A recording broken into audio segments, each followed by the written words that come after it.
We're going to have some barbecue, and so given that we're in the context of cooking, I thought I would tell you about the recipe for anxiety. Now, it seems a strange topic, I know, but there is a recipe for anxiety, and it's like any recipe, right? If you know what the recipe is, you can create an outcome that you want. If you don't know what the recipe is, you're likely to have something that's really inedible. And I want to show you what the recipe for anxiety is. And it's a simple recipe, but it's one of those recipes that is virtually unknown. It's like it's been lost to it's like it's been lost to time. And I want to share that with you right now.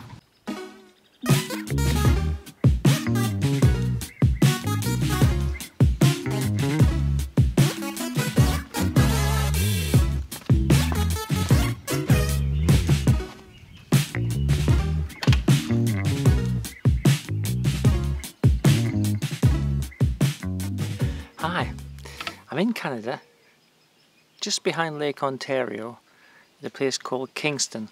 I'm just staying at a cottage on the lake, this lake here, and I've been having some adventures, like trying to canoe across the lake but getting swept down the lake by the wind, having to find my way back, and going on the Gananoque Thousand Islands boat cruise. So it's been raining all day. It's June, so the weather's not really kind of summery yet, and I just wanted to take a bit of time now that it's quiet, the sun's come out again and I can get outside.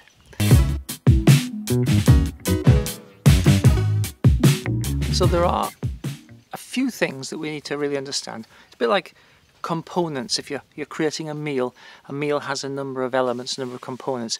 We need to understand what the components of anxiety are. And if we understand what those components are, then we can construct the recipe to get a good outcome. The first thing I have to say is that, and this is, it will sound simple as I explain it to you, but I have to say that it's a fundamental error that everybody makes when they struggle with anxiety. It's the failure to realize that there are two realities. There are two realities. This is external reality, and we can talk about how my brain constructs it in a while perhaps. And there's internal reality. So we have external reality, internal reality. Now, anxiety is the perception of a threatening stimulus. But with anxiety, there is no threatening stimulus. So, millions of years ago, our ancestors, the organism that was us, created the fight or flight system so that we could be protected from being eaten. And it's incredibly powerful because your direct ancestors were roaming the plains, millions of years ago. And the fight or flight system works on the detection of fear.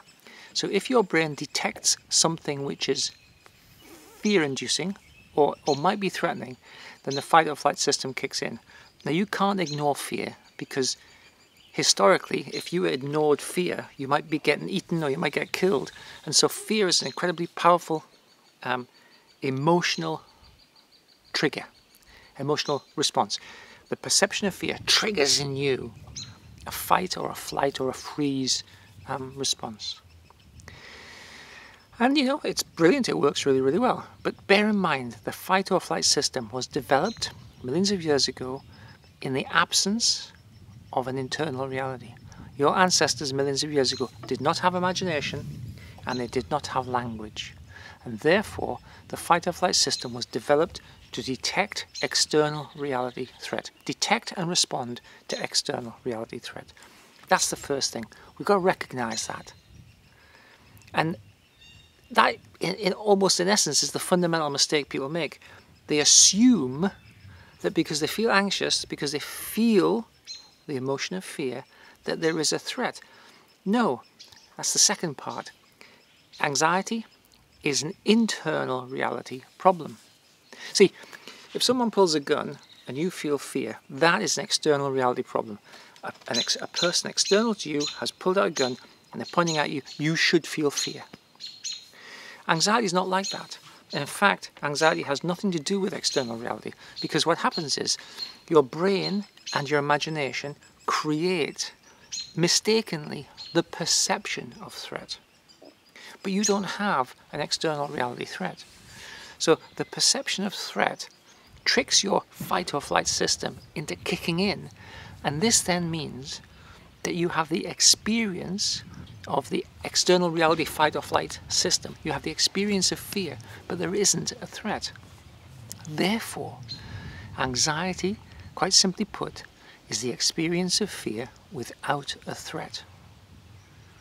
Now, I know that sounds like simple, but it's profound, because once you realize that anxiety is the feeling of fear without a threat, then you can recognize that anxiety is a mistake. Your brain has made a mistake when it has made you feel anxious.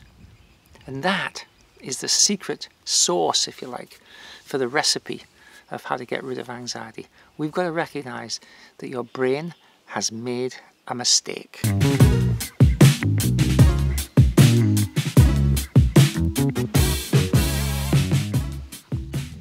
Now, it's okay if your brain makes a mistake. Your brain makes mistakes all the time. And, you know, some of them have negligible minor consequences and some of them are a bit serious. And of course, accidents are an example of making mistakes because you literally do not see what's about to happen. But with anxiety, it's a different kind of mistake. The first thing is we don't realize that we've made the mistake because we always assume that our brain is giving us correct information about the world. The next part of the recipe, and this is like a fundamental part, and it's a difficult part really as well, both to explain and to recognize, to understand, is that you never ever question your brain. You just assume that whatever your brain's doing is the right thing. And it's not the right thing some of the time. The whole point of cognitive behavior therapy is to teach you that your brain makes mistakes and that those mistakes take you down the path of poor mental health often.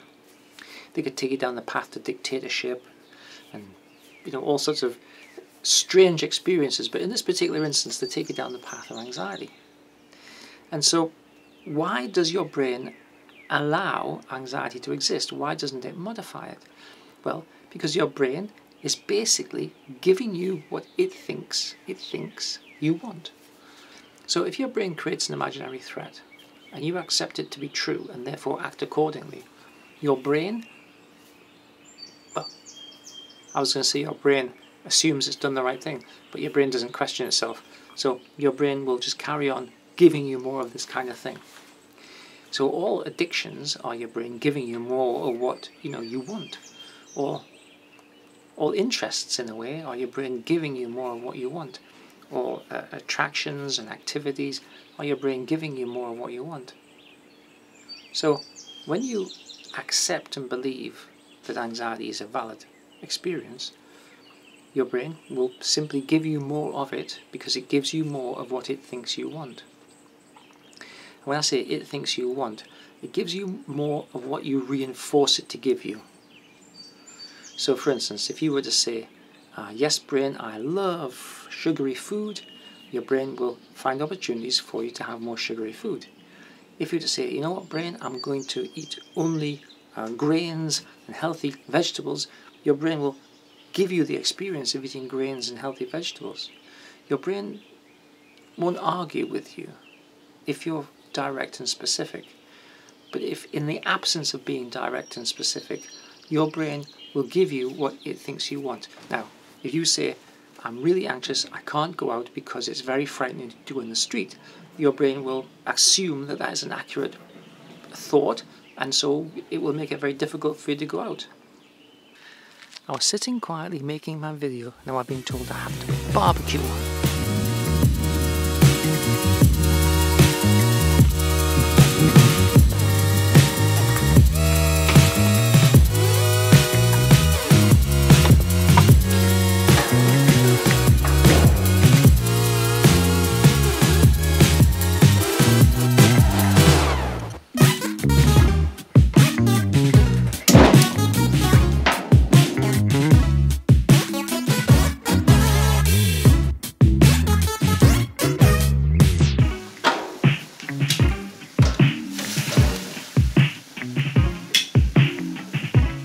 Well, the barbecue's done and the weather is changing and it might rain again. But right now I'm sitting here a little bit out of the wind, and sun's in my face a little bit, hence the sunglasses. So let's have a quick recap before I tell you the final piece of the recipe. There are two realities. Anxiety is an internal reality problem, but we treat it like an external reality problem. Driving makes me anxious. No, your brain makes you anxious. Driving is an external reality activity. Anxiety is an internal reality experience. Your brain is giving you the feeling of fear and the fight or flight response, but there is no threat. Therefore, your brain has made a mistake. But why doesn't your brain recognize it's made a mistake? Because you tell your brain that it is valid to feel anxious. It is appropriate to feel anxious. And you do that by confusing the two realities.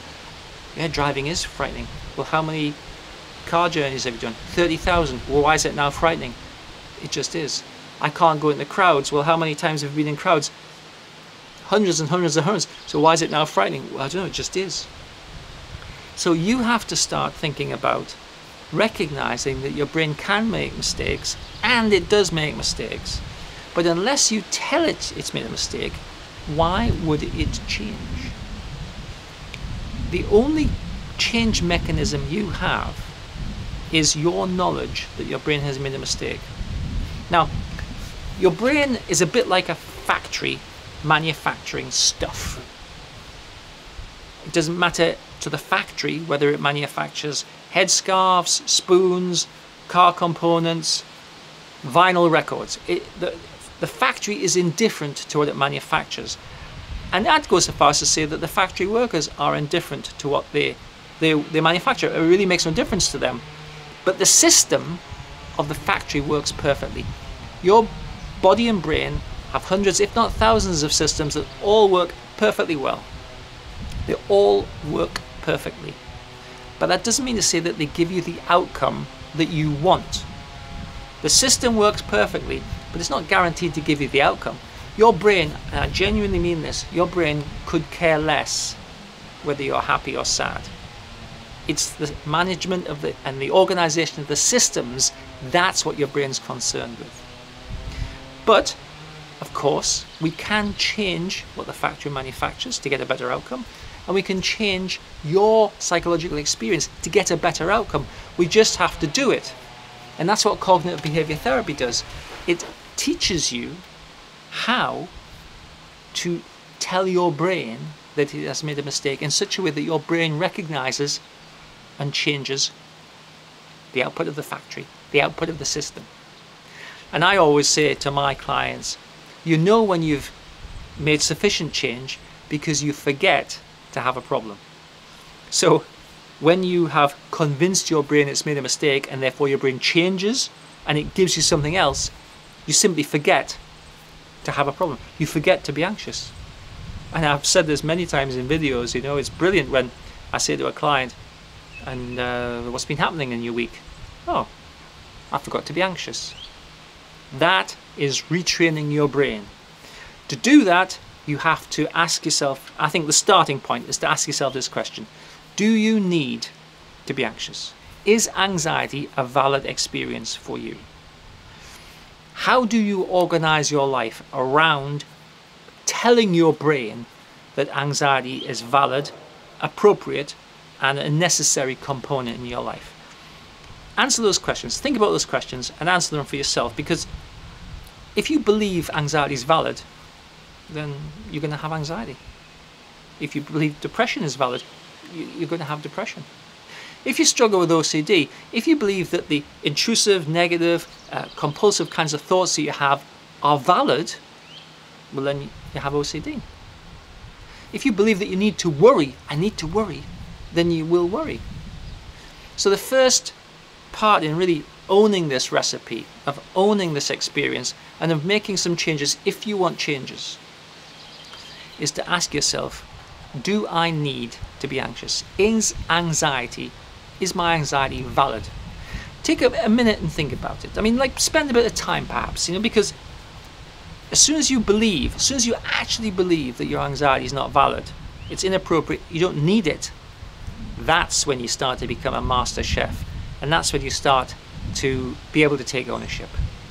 If you're going to do CBT, then I often think something like 8 to 12 hours of activity is sufficient for you to change your programming in a way so that your brain no longer gives you the experience of anxiety.